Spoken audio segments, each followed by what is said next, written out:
हे राष्ट्रवादीतल्या नेत्यांना अर्थात प्रफुल्ल पटेलांना असं किंवा अजित पवारांना हे खटकलंय म्हणून आपला पत्ता कट झाला असं काही मला माहिती नाही ते तुम्ही विचारा।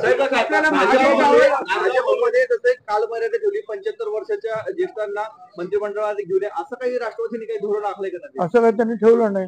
ठेवलं असतं तर मला राज्यसभेवर जा म्हणून काय सांगितलं असतं, सांगितलं घरी जा। बरोबर राहायचं नाही अशा प्रकारचा सूर कार्यकर्त्यांनी बैठकीत व्यक्त केलेला आहे, तुमची भूमिका काय असणार आहे? ती मी सगळ्यांच्या भूमिका ऐकून घेतो आहे। भूमिका ऐकून घेता आपण काय?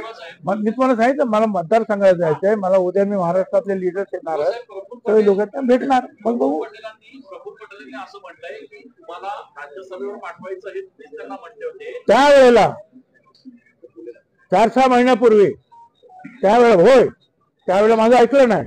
आणि आता म्हणजे मी काही लहान खेळ नाही का तुमच्या हातातलं?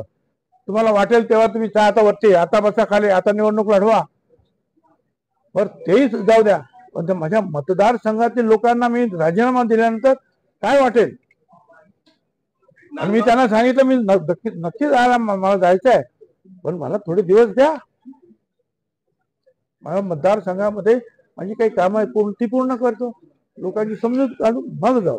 म्हणजे तुम्ही म्हणणार बस बस उठ उठ छगन भुजबळ तसा मनुष्य नाही। धन्यवाद।